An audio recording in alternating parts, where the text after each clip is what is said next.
यदक्षरं मनाखेयमानन्दं मज केवलम् श्रीमन्निवृत्तिनाथेति ख्यातमदैवतमाश्रये यत्कृपाल्लवमात्रेण महिषो वेदपारगः ज्ञानेश्वरं तमाचार्यं वंदे बद्धांजलिर्मुदा। अनंत कोटी ब्रह्मांड नायक कर्तुम अकर्तुम अन्यथा कर्तुम सर्वज्ञ सर्वगुण संपन्न सर्वशक्तिमान सच्चिदानंद करुणा वरुणालय भगवंताची असीम कृपा महाराष्ट्रावर म्हणून संपूर्ण देशाला राष्ट्र म्हणतात आणि एवढ्या मधल्याच गाभ्याला महाराष्ट्र म्हणतात का? महाराष्ट्र ही संतांची भूमी आहे। भगवंतांना अवतार घेतले, ज्या ठिकाणी भगवंतांना अवतार घेतले उत्तर प्रदेशामध्ये त्याला देवभूमी म्हणतात, बद्री केदार। कारण जिथं जिथं कठीणता असेल भगवान शंकरानं त्या ठिकाणी अवतार घेतले की लोकांनी त्यांच्या ध्यानामध्ये तपामध्ये नामचिंतनामध्ये लोकांनी येऊन त्रास देऊ नये म्हणून जिथं जिथं शंकराचे मंदिर आहेत जाण्याकरता पोहोचण्याकरता अतिशय कठीण, पण तिथेही माणसं खेटायला गेली, त्या देवाला बेजार करायला गेली महाराज। आणि अशा त्या देवाच्या अनंत स्वरूपाचा 4 धामाच्या ठिकाणी किंवा 12 ज्योतिर्लिंगाच्या ठिकाणी त्या भगवान शंकराने वास्तव्य केलं आणि त्या शंकराच्या वास्तव्यामध्ये आदिनाथापासून भगवान शंकराचे जे अवतार झाले तर प्रत्येक अवतारामध्ये शिव आणि विष्णू या दोघांनी जगाला मेळ लागू दिला नाही।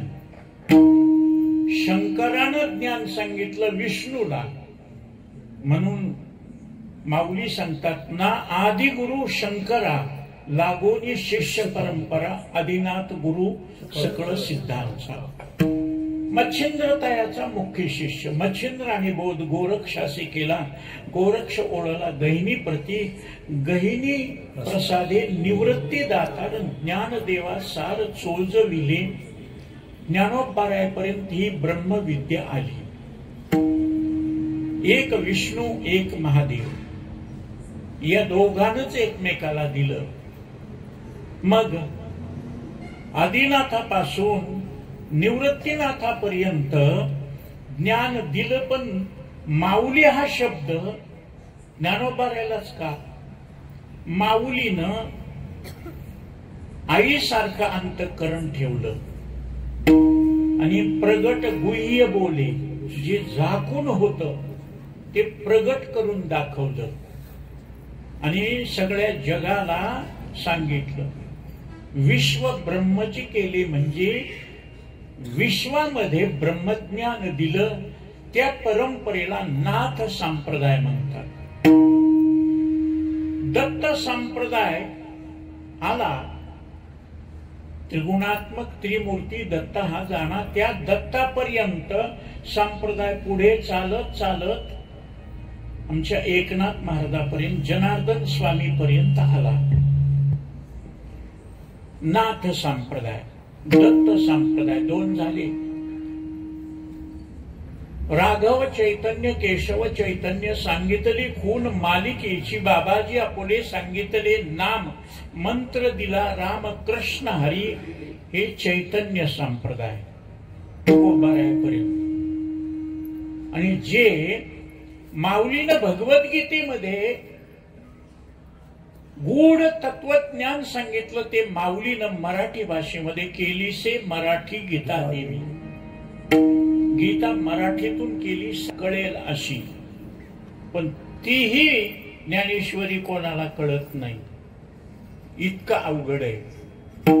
म्हणून अलंकापुरामध्ये नाना महाराज साखरे यांनी साखरे संस्थांतर्फे साधकाश्रमामध्ये ज्ञानेश्वरीचा पाठ घ्यायला सुरुवात केली। इकडं परमपूज्य आदरणीय ब्रह्मविद वरिष्ठ स्वानंद सुखनिवासी जोग महाराजांनी वारकरी शिक्षण संस्था स्थापन करून ते जगाला तळागाळी सगळ्या लोकांना सकळाशी येथे आहे अधिकार। साधकाश्रमामध्ये ब्राह्मण मंडळी शिकायला जायची, बाकीच्याला ऐका बाबा आणि तुमचे तुम्ही शिका। रंगनाथ गुरुजी आदी करून विद्वान रत्न होऊन गेले, ज्यांनी ज्ञानेश्वरी जीवनामध्ये जपली। ती भगवद्गीता मराठीतून सांगितली आणि त्या माझा मराठाची बोल कौतुकी ही मराठीची नगरी ब्रह्मविद्येचा सुकाळ करी, घेणे देणे सुखची वरी होऊ दे या जगा। त्याच्यानंतर आनंद संप्रदाय, आनंद संप्रदाय हा कबीर महाराजापर्यंत आला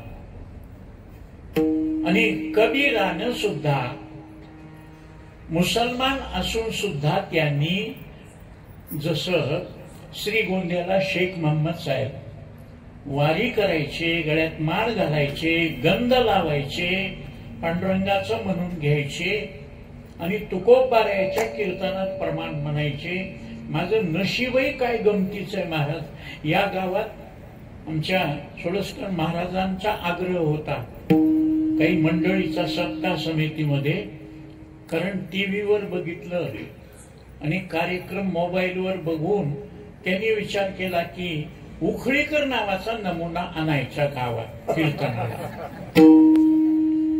अलंकापूरमध्ये मोठे बुवांचा आणि दांडेकर मामांचा लाडका असल्यामुळं महाराज मी अभ्यासू किंवा फार ज्ञानी नाही, पण गुणदोषासहित दांडेकर मामा मोठे बुवा संस्थेतल्या सगळ्या शिक्षकांना सगळ्या आतापर्यंतच्या महाराजांनी गुणदोषासहित माझा लाड केलाय आणि माऊलीच्या रथामाग 4था आणि 5वा नंबर उखळीकराच्या दिंडीचा आहे। 128 वर्षाची परंपरा आहे।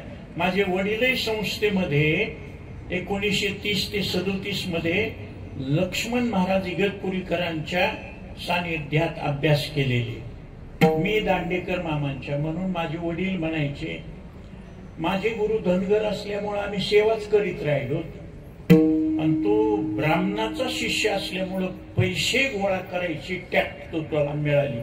माझे वडील आजोबा वयाच्या 94 वर्षापर्यंत कीर्तनच करीत राहिले। कीर्तन करायचं, मंदिरातच मुक्काम करायचा, पहाटे उठून काकडा करायचा आणि दिया उसका भला नाही दिया उसका भला। आम्ही कार्यक्रम घेतानाच अगोदर ठरवते पाकिट किती, पैसा फेकून कीर्तन ऐकू। त्याच्यामुळं शेवटपर्यंत वडिलांना कोणतंच दुखणं झालं नाही आणि वयाच्या 94 वर्षापर्यंत माऊलीच्या सोहळ्याबरोबर पायी चालणं, आजोबा पंजोबा। माझी 128 वर्षाची परंपरा 8वी पिढी आहे माझी। मी मात्र आळशी निघालो, चलायला महाराज जमत नाही मला। आता फक्त गडबड झाली, उशीर झाला होता म्हणून वरच्या मजल्यापर्यंत पायऱ्या चढत नाही, तर पायऱ्या चढायचे ना मग मला खालीच द्या, इथंच जेवतो मी। कारण महाराज बाबा माझं वय 87, 88, 79 हे असे जे म्हणतात ना 80, 80 तसे 85 करगरांनी पुरणपोळ्या तसलं नाही। 4 जानेवारी 69 मामासाहेब दांडेकर वारले, ते शेवटचं कीर्तन संस्थेत केलं आणि संस्थेत मला नोकरी करायची होती। कीर्तन करून पैसे कमवून मग लग्न। मी म्हणलं कीर्तन जर करीत असेल एकुलता एक आहे महाराज, वडिलांना सांगितलं मी लग्न करणार नाही। का? कीर्तनावर एरते बहुत जोडते कीर्ती जयाचे भजने भोगासाठी. भजन जर संसाराचं साधन म्हणून केलं तर त्या संसाराला, त्या परमार्थाला सुद्धा, ते नामचिंतन सुद्धा विकल्यासारखं होतं. म्हणून मामांची चिठ्ठी घेतली. वडिलांनी सांगितलं अगोदर कीर्तनकार होऊन पुन्हा काय शिकायचं, कुणीकडे जायचं, काय करायचं ते कर. पहिलं कीर्तन केलं माऊलीच्या मंदिरामध्ये. सदानंद गुरुजी वाजवायला होते महाराज. बाळकृष्ण महाराजांच्या दिंडीतर्फे माझ्या वडिलाचं कीर्तन होतं. बाळकृष्ण महाराज, कारभारी वगैरे हे सगळे म्हणले, नाना हे जुने, ते म्हणले करतो का केशव कीर्तन? मी म्हणलं हो. आणि तिथं कीर्तन केल्यानंतर सांगितलं, पैसे कमवायच्या लायकीचा झालास, आता भीक मागा. महाराज, आजोबानं 1 रुपया कमावला नाही, वडिलानं 1 रुपया कमावला नाही. माझ्या हातात अंगठ्या 25-25 लाखाच्या गाठ, हे कोणी तुम्ही समाजानं दिलं, माझं नाही. म्हणून वडिलांनी सांगितलं, माझं काही इस्टेट घ्यायची असेल, शेती बाडी घर वगैरे घ्यायचं असेल तर तुला लग्न करावं लागेल. आपली ब्रह्मचारीची परंपरा, जोग महाराजांची, बंकट स्वामीची. मी म्हणलं तुमचं नाव तर घेईल ना. केशव कुणाचा? पंढरनाथ महाराजांचा. पंढरनाथ महाराज कुणाचे? सोपान काकाचे. आणि ही परंपरा असल्यामुळं माझं अजिबात शेत घ्यायचं नाही. मी इतका हलकट माणूस आहे. त्यांच्या देखत शेती विकली, संस्थेला देणगी देऊन टाकली, सगळी शेती विकून. काही भावकीचे म्हणले तू माग पुढे कोण नाही म्हणून शेती विकायलास, मेल्यावर भावकीच राहील ना.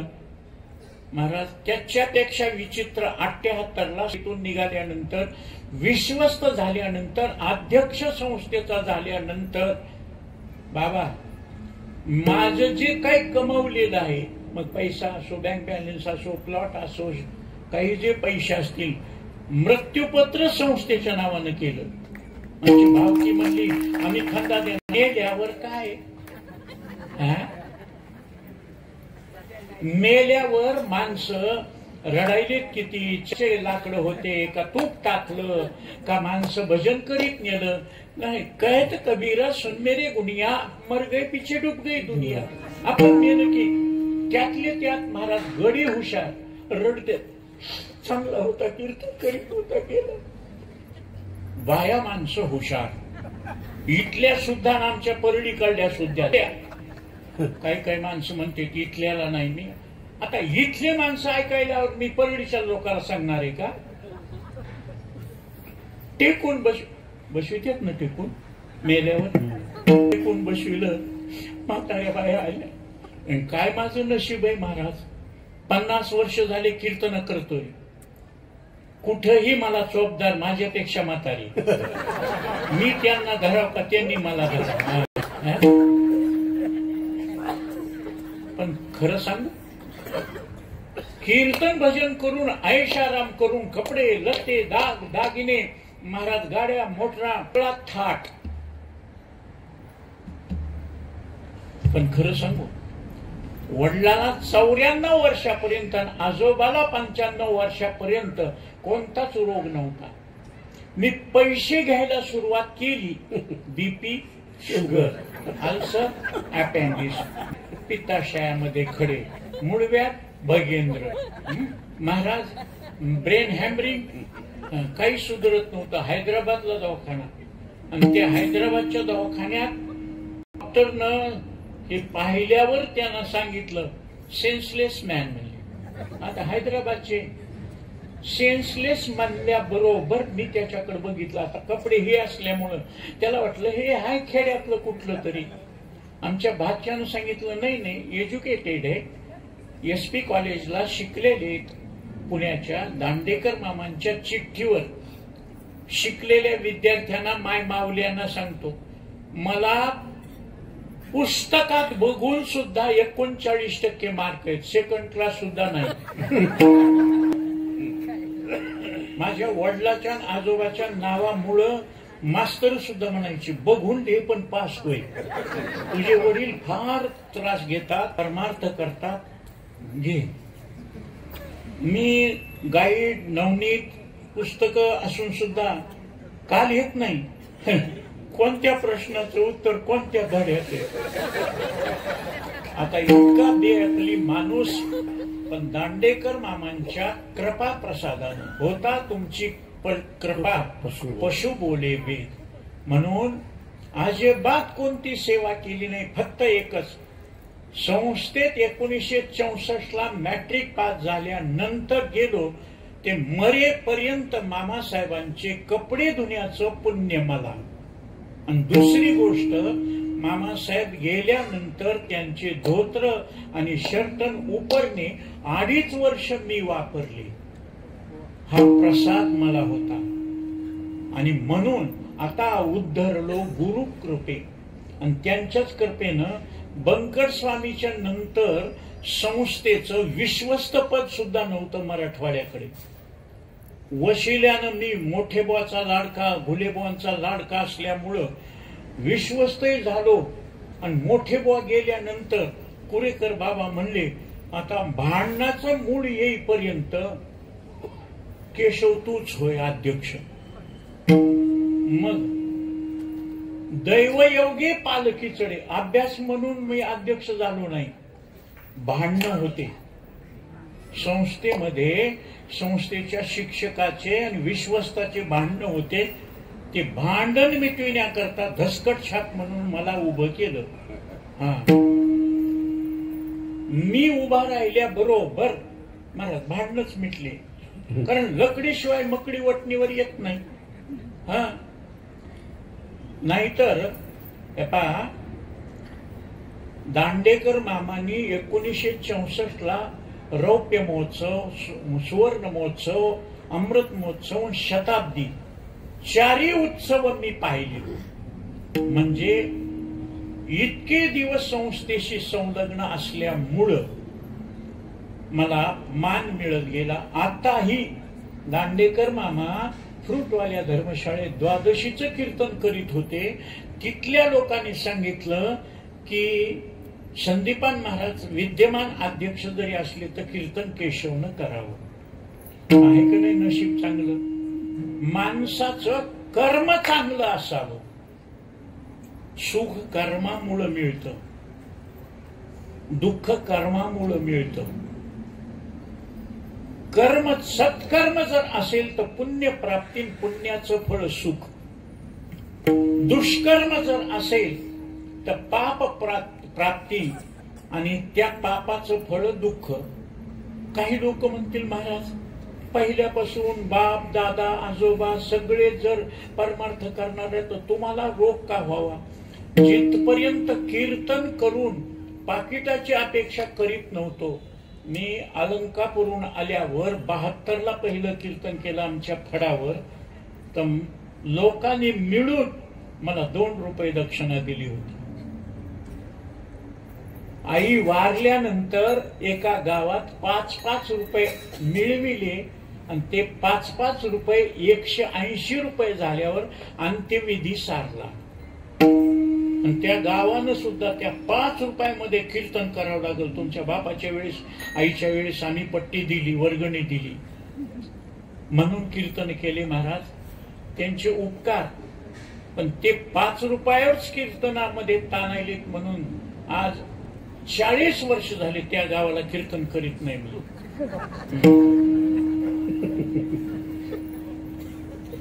आई वारली, तिला दवाखान्यात नेत असताना तिच्या गळ्यातलं मंगळसूत्र, पुतळ्याची माळ विकली.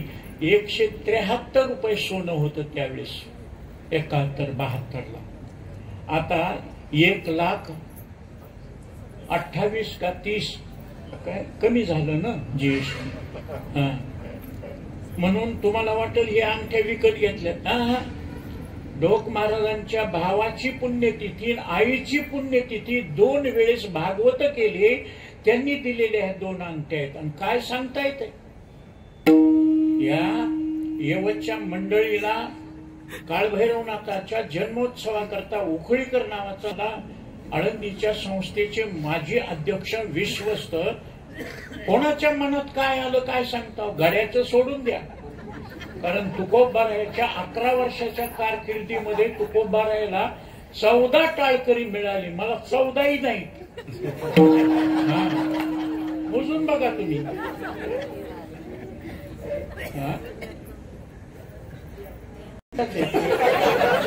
हे तर अर्धच तिकीट आहे, हे 14 धरायचे झाले तर ते 12 आणि हे विनीत आमच्याकडे ते.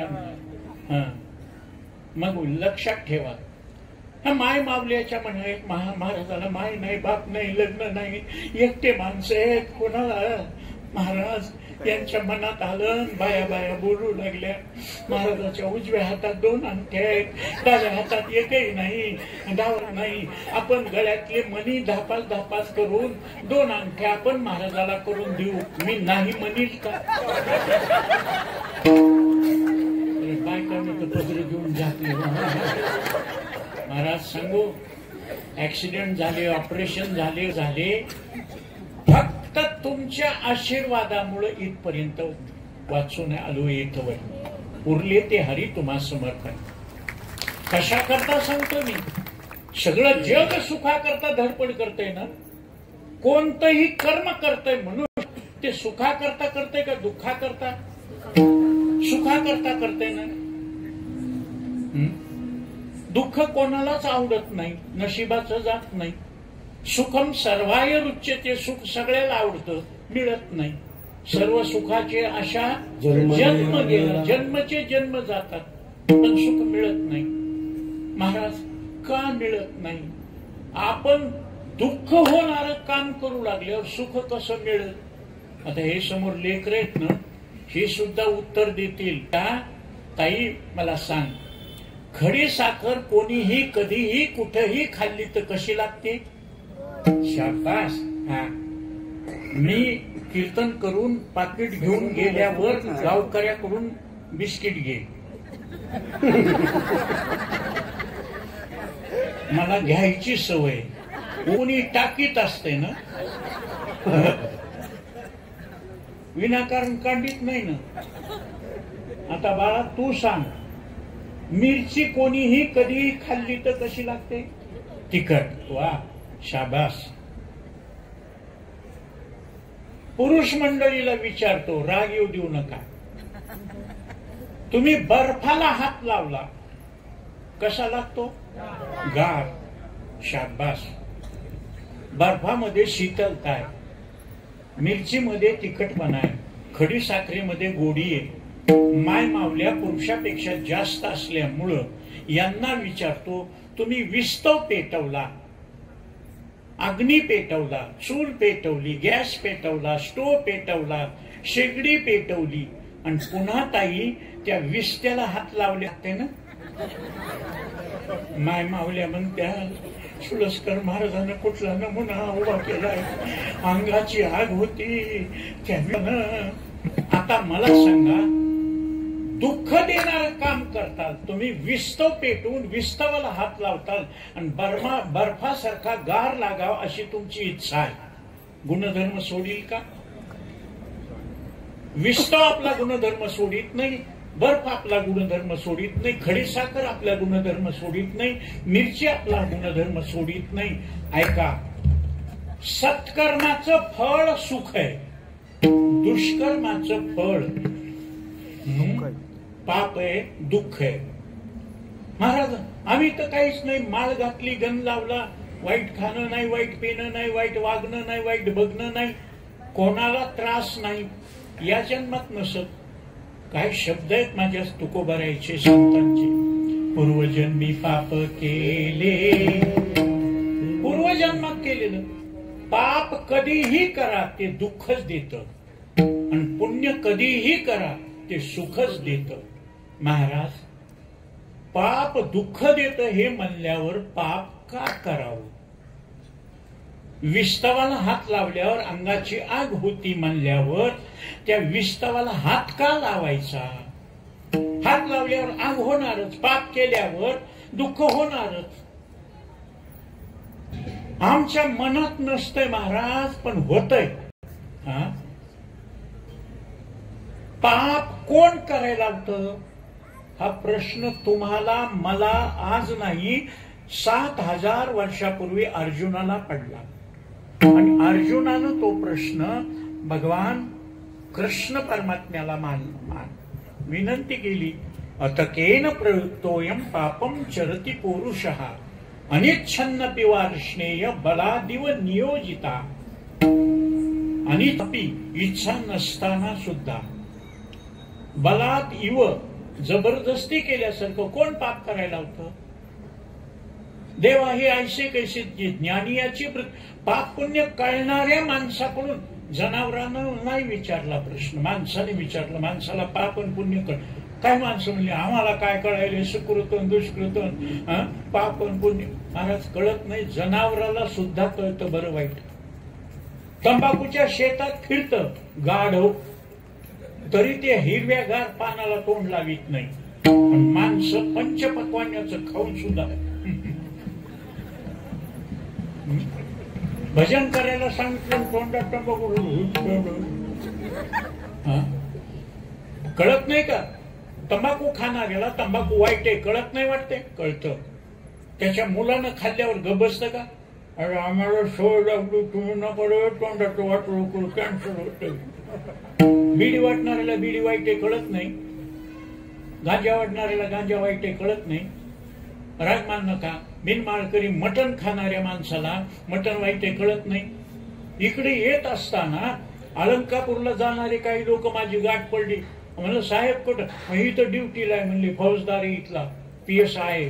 म्हणलं चला यवतला कीर्तन आहे, कीर्तन सुटलं की पुन्हा लातूरच्या पडीकडे उद्या सकाळी 10 ते 12 कीर्तन आहे, पुन्हा आळंदीला यायचे. आळंदीत कीर्तन आहे. महाराज आलो असतो, पण आमच्या साहेब लोकांना पार्टी केली आणि मी मटण खाल्लं. आज काय येत नाही, उद्या आंघोळ करून येतो. त्याला माहितीये मटण खाणं वाईट आहे, कीर्तन भजनाला आपण जाऊ शकत नाही. दारू पिणारा, काही माणसं म्हणतात बोलणं विकत घ्यावं लागते, लय हुशार आहे हो. मंत्री जवळ येते, वकील जवळ येते, इतका हुशार आहे, पण पेलं की भलगळते.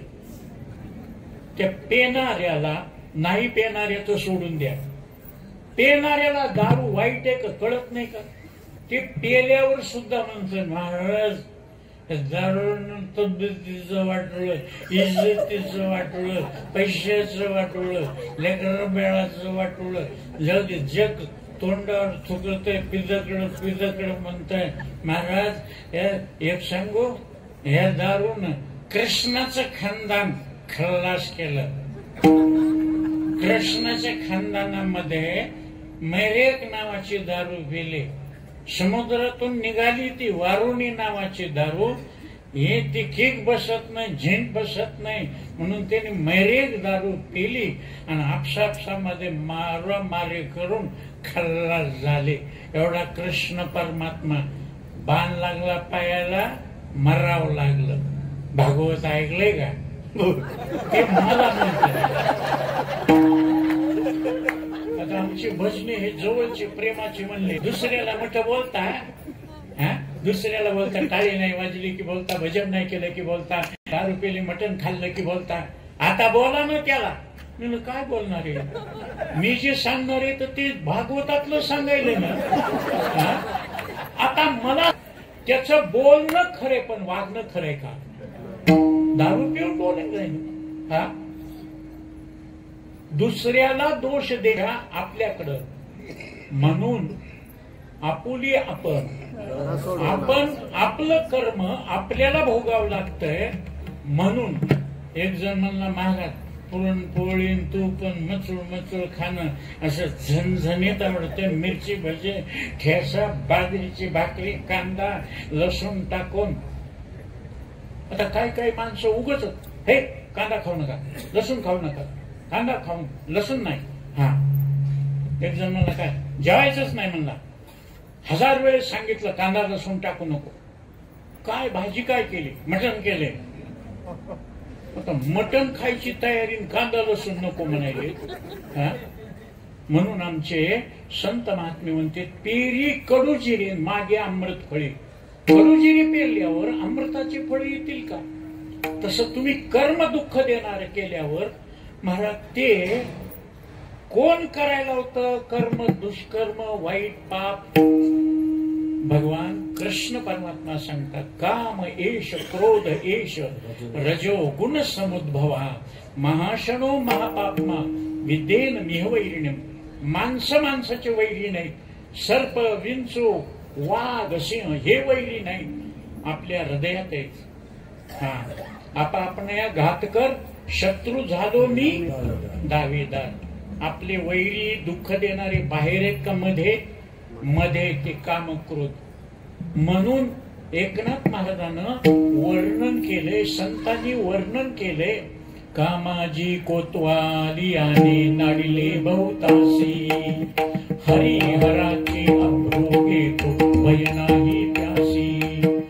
जमदग्नी दुर्वास नाडिले महान महान ऋषी क्रोधाची फौजदार तोही निळाला प्यासी. जोहार माय बाप जोहार म्हणे मी कायापुरीचा. कायापुरीचा जोहार घालणारा कामाची कोतवाल आणि क्रोधाची फौजदार. दुष्टाची युती लवकर होते बर का, चांगल्याची युती होत नाही. आता किती भांडण करणारे, एकमेकावर शितोडे उडवणारे, काही काही म्हणणारे खुर्ची करता एक झाले का नाही? आणि कसं नशीब आहे, मोकळी खुर्ची मला आहे.